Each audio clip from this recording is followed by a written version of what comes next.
पर सो रही थी। तो आखिर सुरीली आधी रात में नागिन बनकर रंगोली के पास क्यों आई थी? क्या वो अपनी ही सहेली की दुश्मन बन बैठी थी, सिर्फ इसलिए क्योंकि वो जगह जगह तरह तरह के फूल खिले हुए थे और सभी कार्यक्रम में शामिल होने के लिए आ रहे थे। नागलोक की एक नागिन सुरीली दिखने में ज्यादा सुंदर नहीं थी, लेकिन उसे तैयार होने का बहुत शौक था। वो अपने कमरे में तैयार हो रही थी। सुरीली बेटा, तुझे कितना वक्त हो गया है, अभी तक तैयार नहीं हुई है क्या? कितनी देर हो रही है, कार्यक्रम शुरू होने वाला है। कितना शौक है ना हमारी बेटी को तैयार होने का। हाँ, मुझे तो सुंदर दिखने का बहुत शौक है। तभी उनके घर पर सुरीली की सहेली रंगोली आ जाती है, जो दिखने में काफी सुंदर थी, लेकिन वो बिल्कुल साधारण बनकर रहती थी। अरे रंगोली बेटा, अच्छा है तू आ गई। जाकर बोलना सुरीली को कितनी देर से तैयार हो रही है। अच्छा, मैं अभी जाकर देखती हूँ। रंगोली बेटा, हम दोनों तो जा रहे हैं कार्यक्रम के लिए, तुम उसे लेकर आ जाना। ठीक है, आप जाइए, हम दोनों आ जाएंगे। तो रंगोली अपनी सहेली सुरीली के पास जाती है और वो आईने के सामने खड़ी होकर अभी तक बालों में गजरे लगा रही थी। आ गई? अरे तू तो बिल्कुल भी तैयार नहीं होकर आई। तुझे पता है ना मुझे तैयार होने का शौक नहीं है। हाँ, अच्छी बात है, आज तो मैं ही ज्यादा सुंदर लगूंगी, देखना। कोई बात नहीं, तू तो मेरी इतनी प्यारी सहेली है, तू सुंदर लगेगी तो मुझे खुशी ही होगी। हाँ चल ना, मेरी मदद कर ये गजरे लगाने में। तो रंगोली उसके बालों में गजरा लगा देती है। बस थोड़े से गहने और पहन लूं। हाँ, पर तू इतना ज्यादा क्यों तैयार हो रही है? सिर्फ छोटा सा तो प्रोग्राम है। तो क्या हुआ, मुझे तो रोज ही ऐसे तैयार होना अच्छा लगता है, तू भी हुआ कर ना। नहीं, बस मेरे हिस्से की भी तू ही हो लिया कर। हाँ, सही बात है। तो थोड़ी देर में सुरीली तैयार हो जाती है, लेकिन अभी भी रंगोली साधारण होकर भी सुरीली से ज्यादा सुंदर लग रही थी। रंगोली, जरा यहाँ आ तो मेरे सामने, आईने में देख कौन ज्यादा सुंदर लग रहा है। सुरीली, तू ही सुंदर लग रही है, मैं तो बिल्कुल भी तैयार नहीं हुई हूँ। देख तो मैंने कितने साधारण कपड़े पहने हैं। है ना, वही तो मैं देख रही हूँ, मुझे ही ज्यादा सुंदर लगना है। हाँ तो लग ही रही है, देख तेरे गहने, गजरा और चमकीले कपड़े, कितना अच्छा है सब। वही तो, तूने तो बड़ा पुराना सा कुछ पहना है, ऐसा लग रहा है। हाँ, ये तो बहुत साल पुराना है। खैर, दोनों बसंत पंचमी के कार्यक्रम में जाने के लिए निकलते हैं। तो रास्ते में उन्हें कई नागलोक के नौजवान दिखाई देते हैं, जो बार बार सिर्फ रंगोली की तरफ देखकर मुस्कुरा रहे थे। रंगोली उन्हें नजरअंदाज कर रही थी, लेकिन सुरीली उन्हें देखकर चिढ़ गई थी। अरे देख तो, जाते जाते सभी युवक तुझे ही देख रहे हैं। मैं इतनी तैयार हुई हूँ, मुझे तो कोई देख ही नहीं रहा। तूने ध्यान नहीं दिया, पीछे 3-4 युवक निकल कर गए थे, वो तुझे ही देख रहे थे, मुस्कुरा रहे थे। क्या सच में? और तो क्या, छोड़ना, इन लोगों का क्या ध्यान देना, हमें तो अपने कार्यक्रम में मजा करना है। तो कुछ दूर जाने पर उन्हें 2 बूढ़ी औरतें मिलती हैं। वाह रंगोली बेटा, कितनी सुंदर लग रही है तू।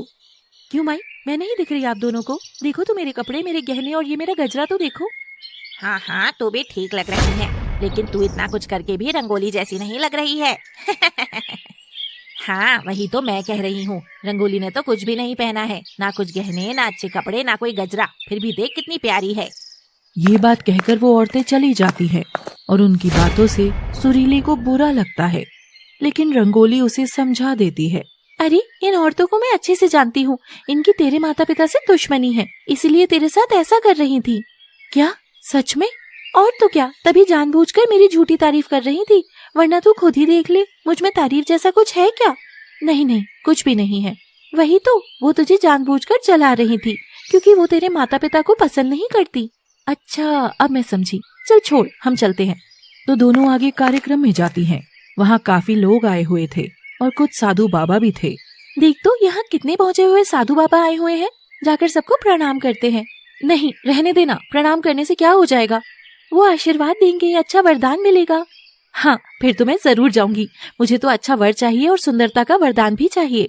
तो दोनों एक साधु बाबा के पास जाती हैं और उनको प्रणाम करती हैं।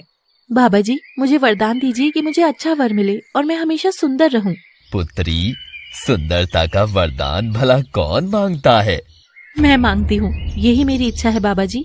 ये तो ईश्वर के हाथ में है, सुंदरता मांगने से नहीं मिलती पुत्री। बाबा जी, आपका काम है वरदान देना, आप बस मुझे वरदान दे दीजिए। ठीक है।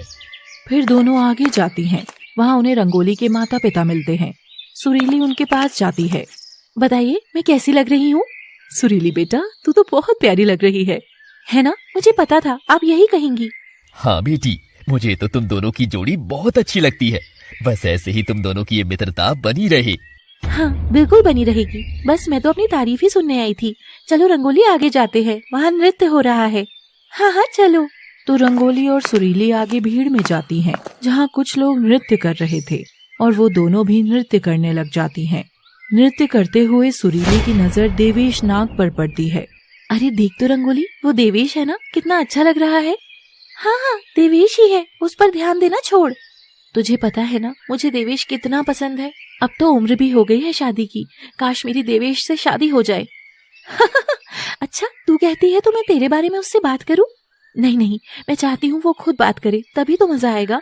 आज तो मैं इतनी सुंदर भी लग रही हूँ, अगर ये मुझे देख ले तो अच्छा होगा।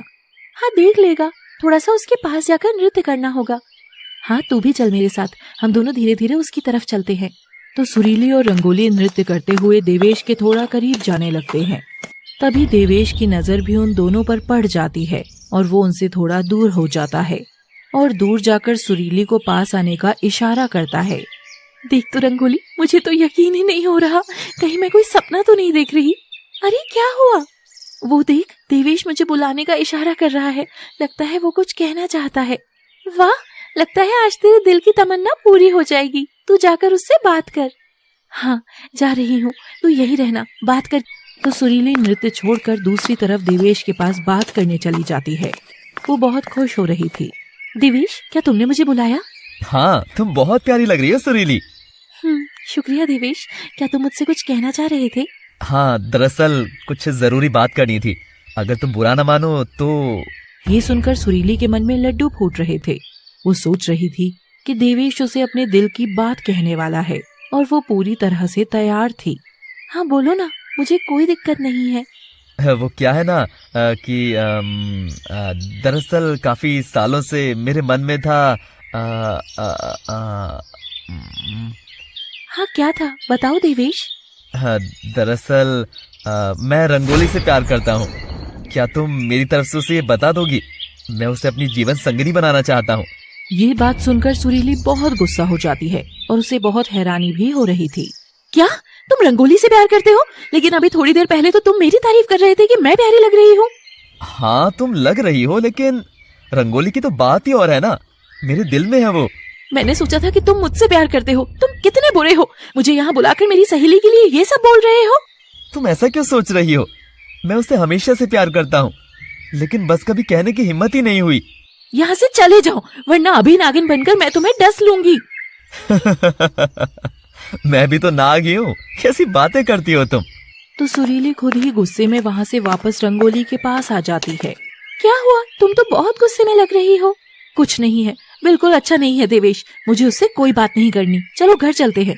क्यों, ऐसा क्या कह दिया उसने और क्यों बुला रहा था, कुछ तो बताओ।